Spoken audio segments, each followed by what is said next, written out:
Soyez humbles, mais ne laissez personne vous marcher dessus. Mesdames et messieurs, bonjour à tous.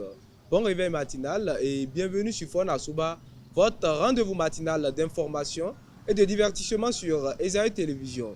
Très heureux de vous retrouver encore une fois ce matin, à suivre d'un instant à l'autre Boulou Info avec Elvik Kaumbeto. Au sommet de ce matinal, les députés vont poursuivre leur section plénière ce mardi à l'Assemblée nationale. La SONEB, autant pour moi, annonce une perturbation dans la fourniture d'eau potable ce mardi dans quelques quartiers de Parakou. L'ancien ministre mozambicain Manuel Chang a été condamné aux États-Unis pour détournement. Dans la Minute Sport de ce matin, Loto Popo domine Dynamique FC à Djougou et termine les phases allées avec le sourire aux lèvres. L'international congolais Gaël Kakuta quitte le club iranien l'Esteghlal FC. Le tirage au sort de la Coupe des Rois, encore appelée Copa del Rey en Espagne, a eu lieu ce lundi. Après Boulou Info et la Minute Sport, on va poursuivre avec l'astuce santé. Pour ce matin, Sylvie Dedéou nous donnera les bienfaits du concombre sur la santé. L'artiste du jour sera avec Elvik Kaumbeto et l'artiste qui sera à l'honneur ce matin est Mano. Voilà le statut de Fon Asuba de ce matin. On démarre sans plus tarder avec Boulou Info et la Minute Sport.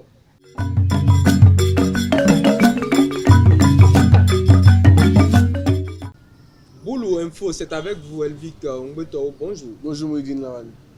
Amis internautes des télé, bonjour. Les députés se rendront au palais des gouverneurs ce mardi 21 janvier 2025 pour poursuivre les points de l'ordre du jour de la séance plénière du jeudi 16 janvier dernier, interrompu par le président de l'Assemblée nationale Louis Vlavonou, suite à l'adoption de la loi sur l'exercice en clientèle privée des professionnels de la santé au Bénin. Les questions en suspens portent sur les attaques terroristes et sur la désignation du remplaçant de Romarico Ogouyale, nommé ministre conseiller après avoir été désigné comme membre du Conseil économique départemental des collines pour le compte des personnes désignées par le Parlement. Le gouvernement béninois, à travers un communiqué, informe les promoteurs qui ont soumis une demande de parcelle commerciale le long de la route des pêches qu'ils peuvent désormais vérifier s'ils ont été retenus pour être attributaires provisoires. Afin de consulter leurs résultats, ces derniers sont invités à se rendre sur le site http://cadredevie.gouv.bj ou encore au ministère du cadre de vie et des transports en charge du développement durable. La direction départementale Borgou Aliboré informe sa clientèle de la ville de Parakou, en l'occurrence les abonnés des quartiers Zongo, Baye, Amawignon et leurs environs, que dans le cadre des travaux supplémentaires de densification et de renforcement du réseau de distribution d'eau potable de la ville de Parakou, phase 2, il sera procédé des travaux de raccordement sur les réseaux existants de la SONEB. Par conséquent, ces travaux vont engendrer des perturbations dans la fourniture d'eau potable le mardi 21 janvier 2025 de 9h30 à 17h30. Emmanuel Macron a annoncé lundi 20 janvier un projet au contour flou pour mobiliser davantage de jeunes volontaires en renfort des armées en cas de besoin face à une accélération des périls depuis la guerre en Ukraine, semblant acter la fin du service national universel. Le président français a évoqué le changement structurel de la présence militaire française sur le continent. Cela passe, a-t-il dit, par un partenariat de sécurité repensé. Et pour terminer, Boulou Info, aux États-Unis, Manuel Chang, ancien ministre des Finances du Mozambique, a été condamné à 8 ans de prison pour avoir détourné 2 milliards de dollars qui devaient servir à moderniser la pêche dans son pays. Une affaire qui avait plongé le Mozambique dans la crise économique et rompu la coopération avec le FMI. C'est tout pour Boulou Info de ce matin. Merci à vous, Elvik Kaumbeto, pour la présentation de l'actualité.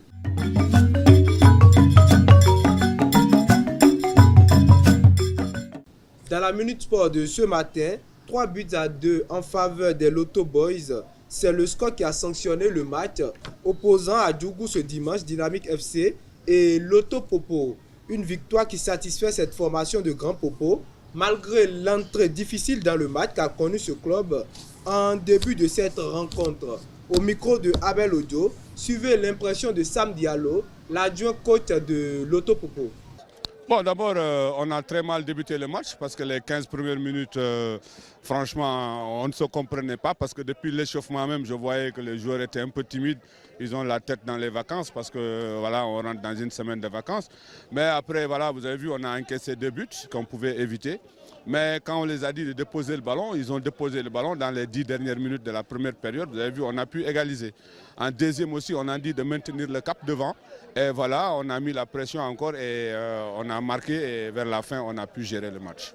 Ouais, c'est la timidité d'abord, depuis l'échauffement. Et vous avez vu, c'est des erreurs individuelles parce que vous avez vu le premier but, comment ça s'est passé. Le deuxième aussi, même chose, erreur de marquage. Et là, ils se sont rattrapés. Dès qu'ils ont déposé le jeu, ils ont vraiment le jeu de possession.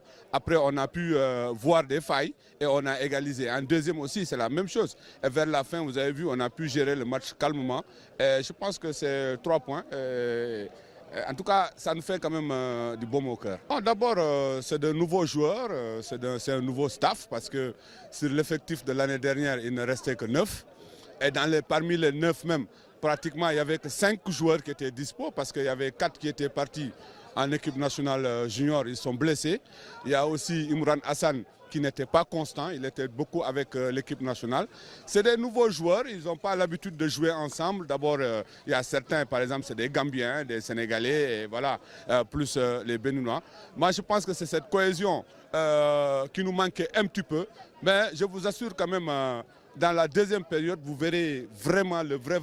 Non, je ne pense pas qu'on va recruter.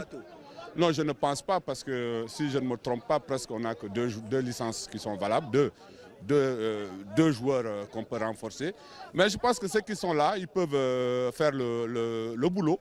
Parce que vous avez vu, il y a beaucoup de blessés qu'on a pu récupérer et on va récupérer d'autres encore. Je pense qu'en tout cas, la place qu'on est là, on ne le mérite pas. Mais je vous assure quand même, à la fin de saison, on va reparler. Loto Popo va reprendre sa place. Pour le compte des éliminatoires de la Coupe du Monde Dame U17 2025, les Léopards Dame U17 s'imposent ce lundi comme à l'aller 2-0 face à la sélection nigérienne Dame U17 à Niamey. Avec cette victoire, elle décroche la qualification pour le prochain tour. Rappelons que cette équipe de la RDC affrontera les Dames U17 du Bénin au deuxième tour préliminaire au mois de mars prochain. L'international congolais Gaël Kakuta quitte déjà l'Iran 5 mois après son départ de l'Amiens SC. L'aventure en Iran aurait tourné court pour Kakuta qui a résilié autant pour moi son contrat avec l'Esteghlal FC lundi 20 janvier 2025. À 33 ans, le meneur du jeu congolais est sans club. Et pour boucler avec la Minute Sport ce matin, les résultats du tirage au sort des matchs des quarts de finale de la Copa del Rey, autrement dit Coupe du Roi en Espagne, ont lieu ce lundi. Pour ces phases du tournoi, l'Atlético de Madrid, le Real Sociedad, le FC Barcelone et le Real de Madrid vont jouer respectivement face à Getafe, Osasuna Valencia et les Leganés du 4 au 5 février prochain. Notons que ces confrontations seront en un seul match, pas de match aller et retour. Voilà, c'est tout pour la Minute Sport de ce matin. À présent, on passe du côté de Sylvie Dedeo pour l'Astuce Santé.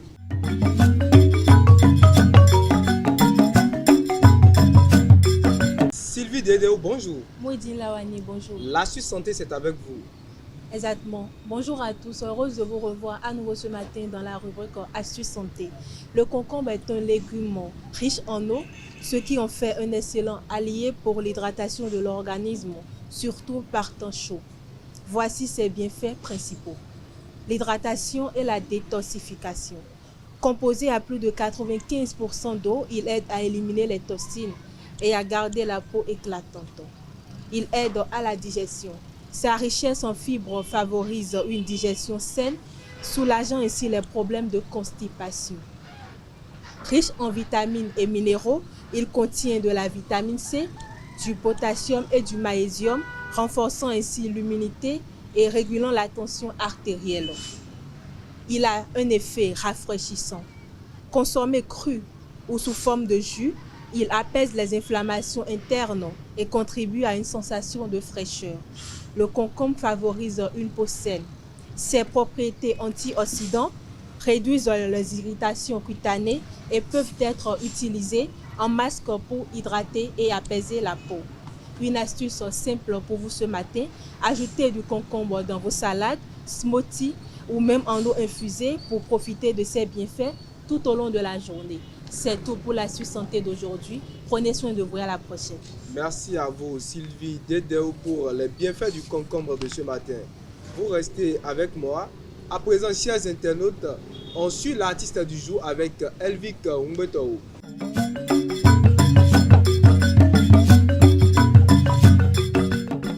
L'artiste du jour, c'est également avec vous, Elvic Umbeto. À nouveau, bonjour. À nouveau, bonjour, Moïdine.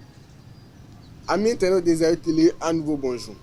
De son vrai nom, Charlie Laman Sedoulo, Mano est un jeune artiste rappeur underground qui fait ses premiers pas dans l'industrie musicale en 2022. Il fait sortir son tout premier single intitulé Tes rappeurs qui le fait révéler au public du Septentrion en 2023 grâce à l'événement de la maison Laino Prod Parcours c'est le futur où il fera ses preuves en finale de cette compétition en recevant un parchemin certifié Jeune Découverte.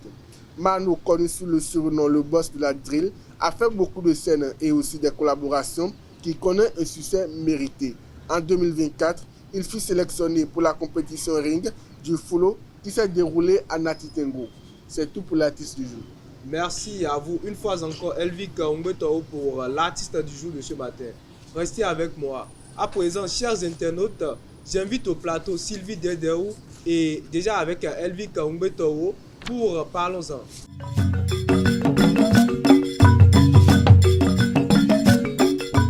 De retour au plateau, Parlons-en, c'est avec vous, Sylvie Dedeo. Bonjour à nouveau. Bonjour à nouveau, Moïse. Elvic Umbeto, bonjour à nouveau. Bonjour à nouveau, Moïse. Alors, chers internautes, le sujet de ce matin est un peu spécial. C'est une affirmation. Un vieux dit à son gendre, tu n'as pas les moyens, donc tu n'épouseras pas ma fille. Le débat est avec vous, comme je l'avais dit, Sylvie Dedeo et Elvic Umbeto. Elvic Umbeto à la place du gendre. Quelle interprétation faites-vous de cette affirmation? Moi, je ne me vois pas d'abord la place de ce genre. Parce que moi, je me vois déjà la place du vieux. Et là où je suis, si je connaissais le vieux, j'allais même donner des cadeaux à ce vieux. Parce que moi, je ne vais pas accepter. En gros, l'interprétation est... Je suis d'accord avec le vieux. Vous êtes d'accord avec le vieux? Oui. Sylvie Dedeo, Bon, moi, si tu n'as pas de l'argent, tu n'épouseras pas ma fille. au fait, moi je n'ai rien contre les propos du vieux, mais j'ai quelque chose contre la manière de le dire. La manière dont il a affirmé. C'est ça qui pose moi mon problème. Avant d'aller dans mes questions, j'aimerais clarifier quelque chose. Sylvie Dedeo, qu'est-ce que vous entendez par le mot moyen? Avoir les moyens. Moyen, moi je crois que dans ce cas d'espèce, on parle de l'argent. Sans argent, tu ne peux pas épouser ma fille. Elvic, vous voulez être à la place du vieux. Oui. Quand on dit moyen pour vous, ça veut dire quoi? Moyen, c'est comme Sylvie l'a dit, c'est de l'argent, c'est le minimum. Parce que dans la relation, on ne mange pas l'amour. C'est vrai qu'on s'aime. On ne peut pas manger l'amour. Il doit y avoir, pardon, il doit y avoir le finance pour que le couple puisse évoluer. Imaginez, on dit qu'on s'aime et il n'y a pas l'argent. Mais on va se tromper, naturellement. Il n'y a pas l'argent, on va se tromper. Quels sont selon vous les critères de base pour l'évolution d'un couple, pour les critères de base à considérer pour qu'il y ait un mariage? D'abord, c'est vrai, je l'ai dit, il y a l'amour, mais à côté de l'amour, il doit y avoir le finance, le nécessaire, le minimum pour que le couple puisse évoluer. Parce qu'on ne peut pas manger l'amour. Il doit y avoir la confiance. Est-ce que c'est l'amour, on mange ça? Sylvie, quels sont les critères de base d'un mariage, les critères à considérer? Bon, moi je crois qu'en premier lieu, il faut considérer l'amour. Parce que sans amour, d'abord, il n'y a pas mariage. Et après l'amour, maintenant, on peut parler des moyens financiers. Pourquoi de ce côté, Elvic, l'amour et les finances? Vous également, c'est juste l'amour et les finances? L'amour et les finances. Ce sont les bases du mariage. Oui. Sylvie, je suis avec vous. Dites-moi, l'amour peut-il primer sur la situation financière dans un couple? Oui, moi je crois que d'abord pour se marier avec une personne, il faut d'abord regarder l'aspect amoureux. Et l'aspect financier, c'est juste facultatif, ça vient avec le temps. Parce que quand tu rencontres une personne d'abord, pour le moment, tu ne connais rien de sa poche, vous vous rencontrez, genre, Vous vous aimez sans d'abord chercher à savoir ce qu'il y a dans vos poches. C'est après cela, maintenant, quand vous allez vouloir fonder une famille, maintenant que peut-être vous allez planifier ce qui va se passer lors du mariage. Mais pour moi, c'est l'amour qui prime en premier. Pour Sylvie, c'est l'amour qui prime. Elvis? Depuis le début, d'abord, l'affirmation résonne dans ma tête. Parce que là, j'imagine, je me vois à la place du super et ma fille m'amène un homme. Que voilà, papa, c'est un petit ami, c'est avec telle personne, je veux faire ma vie, je veux mourir à ses côtés. Jusqu'à là, je n'ai pas de problème. Et je me dis, mon fils, qu'est-ce que tu fais dans la vie? Et il me sort comme affirmation, je me débrouille. C'est un mot, genre, qui va me... Pourtant, à ce qui paraît, les femmes aiment les débrouillards. Non, mais genre, parce que là où je suis, moi, je me débrouille. Non, oui, je me débrouille. En tant que débrouille. parent, vous vous débrouillez aussi? Non, pas en tant que parent. Là, maintenant, c'est pas... Je ne vais pas dire que je me débrouille. Je m'efforce. Je fais tout mon possible pour avoir le nécessaire pour que mes enfants ne souffrent pas. Et d'abord, il y a ma fille qui est habituée à un minimum de luxe. Je ne dis pas que je vais exagérer, je suis riche, non. Mais ma fille est, pardon, habituée, j'ai dit un minimum de luxe. Maintenant, elle me ramène un homme qui dit je me débrouille. Et là, c'est... Moi, je vais encore prendre soin d'eux. Mais là, ça va chauffer. Là, on va pas se comprendre. Je ne peux pas accepter ce genre. Merci, Elvis. Je suis avec vous, Sylvie. Pour cette affirmation, un vieux qui dit tu ne peux pas épouser ma fille si tu n'as pas les moyens. Vous n'êtes pas d'accord. On poursuit sur votre lancée. Vous n'êtes pas d'accord. Pourquoi? En fait, au début, par exemple, j'ai dit que je n'ai rien contre le vieux. Mais j'ai quelque chose contre la manière de le dire. Au fait, ta fille vient à la maison, par exemple, avec, en tout cas, un petit ami et te dit, papa, c'est l'homme que j'aime et c'est l'homme que je vais épouser. Et tu les fais asseoir, tu demandes à l'homme, qu'est-ce que tu fais là dans la vie? Et il te dit, je me débrouille. Déjà, est-ce que la question est nécessaire? Attendez d'abord, je viens là. et le genre te dit, je me débrouille. Toi, vieux, qu'est-ce que tu vas faire dans ce cas-là? Mais... tu ne peux pas le dire, tu n'as pas les moyens, tu ne peux pas épouser ma fille. Parce que notre génération, c'est une génération un peu bizarre, je vais dire, en griffe. Déjà, quand les parents nous parlent, on a tendance à faire à notre tête, à faire ce qu'on dit. Genre, tu dis à ta fille, par exemple, cet homme ne te convient pas, elle te dira, mais papa, je l'aime. Mais qu'est-ce que toi, vieux, tu allais faire? Tu diras, ok, je sais que tu aimes ma fille, moi-même, j'aime ma fille. Mais ma fille est habituée à un minimum de luxe. Alors, si tu veux épouser ma fille, fais en sorte d'avoir le minimum. Déjà, quand tu dis ça au jeune homme en même temps, tu l'amènes à travail, mais quand tu lui dis, tu n'as pas les moyens, tu ne vas pas épouser ma fille, c'est que tu chasses ta fille même, quoi. Ta fille va se dire, mais mon père est contre moi, parce que moi j'aime quelqu'un, mais mon père ne veut pas que je l'épouse. Donc il aurait pu le dire, mais d'une autre manière, par exemple. Et s'il voit que l'homme là, c'est quelqu'un qui aime vraiment se chercher et qui a envie de travailler, si le père a les moyens, il peut aider cet homme-là à aller de l'avant. C'est bien possible. Elvis, un parent a-t-il toujours raison de protéger sa fille en imposant de telles conditions? Ah ouais, toujours. D'abord, Sylvie a dit que de financer le projet. Comment financer le projet si le gars n'a pas de projet? Et lorsqu'elle dit que c'est l'affirmation qui la dérange, lorsqu'elle dit que c'est l'affirmation qui la dérange, c'est pas la première fois où je vois le garçon que je vais dire que tu n'as pas le moyen, tu n'as pas épousé ma fille, non. Mais c'est après, je t'ai vu une fois, tu me dis que je me débrouille. Ouais, au fil du temps, tu es avec ma fille. Moi. Dans cette situation, c'est pas qu'il est bienvenu. C'est la première fois. Voilà. Le gendre, pardon. Pour la première fois. Désolé, pour la première fois. Et il dit, tu n'as pas les moyens, donc tu n'épouseras pas ma fille. Je ne pense pas qu'un parent peut dire ça. Je ne pense pas, c'est pas possible. C'est après avoir vu que ce mec, il n'a pas d'avenir. Parce qu'il y a des mecs, si on les voit directement, c'est qu'ils n'ont pas d'avenir. Et la génération d'aujourd'hui, comment, en tant que parent, c'est moi qui pose des questions. Je ne suis pas encore parent. Vous vous mettez à la place du vieux ce matin. Oui. Comment on peut reconnaître quelqu'un qui n'a pas d'avenir? Comme je ne suis pas parent, il y a beaucoup aujourd'hui sur les voies, c'est que telle personne n'a pas d'avenir, pas ses manières de se comporter. Le peu qu'il a, il le dépense en désordre, c'est le faire. Payard, comme on le dit, c'est lui va dans les buvettes, doit dormir partout. Il n'est pas conscient, le peu qu'il trouve le dépense en désordre. On sait que telle personne, il ne veut pas évoluer dans sa vie. La première fois, la personne se présente chez vous, Elvis, et vous voyez déjà que c'est un solar, c'est un payard. C'est pas la première fois que je vois tout cela de lui. Mais vous savez, les parents, lorsque leur fille leur amène un garçon, les parents, en matière de mariage, ils sont vraiment stricts. Ils sont capables, c'est pas qu'ils sont capables. Souvent, ils mettent même des espions derrière le gars et on surveille le gars pour voir. Il fait quoi dans la vie? Il est dans quoi? Le gars, comment il est? Il fait dans quoi? Et ça peut être tout cela maintenant. Le père dit, toi, tu ne conviens pas avec ma fille parce que je t'ai suivi et il y a des choses que j'ai vues. Tu n'es pas l'homme qu'il faut. Oui, et tu n'es pas l'homme qu'il faut pour ma fille. Dans ce cas d'espèce, un parent a-t-il toujours raison de protéger sa fille en imposant de telles conditions? Le parent n'a pas toujours raison. Je vais souligner un truc. Au fait, je n'ai pas dit que quand ta fille t'amène un gendre maintenant qui ne fait rien, en même temps tu finances son projet. J'ai bien dit, quand tu observes le gendre en question et tu vois que celui-là, il a envie de travailler, de se chercher.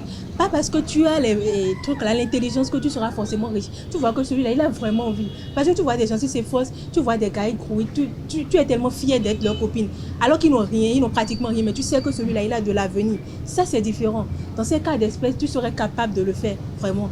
Si tu aimes ta fille aussi. Et si tu le vois et la personne n'a pas d'avenir, tu vois que... Quand tu vois que la personne n'a pas d'avenir, tu n'as pas besoin de lui dire. Comme tu n'as pas les moyens, tu n'épouseras pas la fille. Il y a des manières de le dire. Tu peux le dire. Ok, je suis d'accord avec votre mariage, mais va chercher de l'argent, reviens. Tu verras qu'il va s'enfuir, mais tu n'as même pas besoin de lui dire. Ne viens plus chez moi. Parce qu'il serait incapable de trouver cette somme-là que tu lui demandes et il ne viendra plus. Arrêtez, Sylvie. Notre siècle a évolué aujourd'hui. Notre génération a évolué.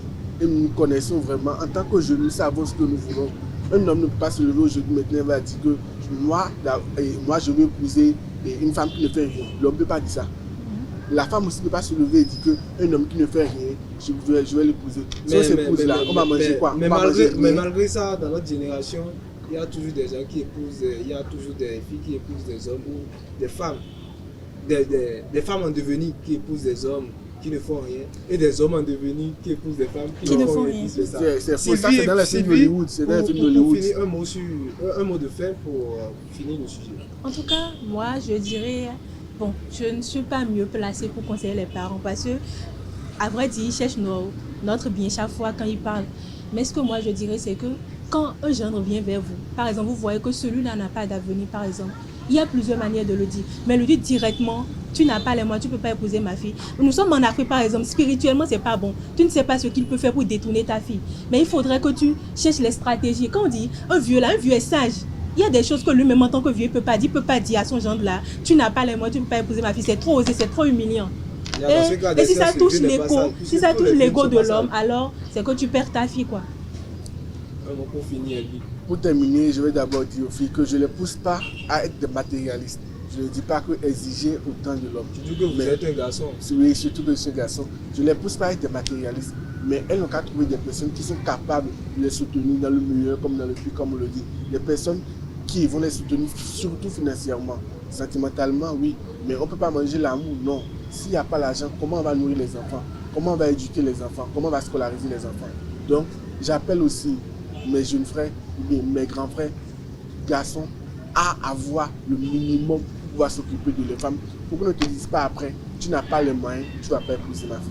Parce que l'argent, c'est la femme, c'est l'argent et l'argent, c'est la femme. Merci à vous, Elvic Umbetoro. Merci, Sylvie Dedeo. Chers internautes, c'est tout pour ce rendez-vous matinal. Merci d'être restés avec nous. Prenez soin de vous et à très bientôt.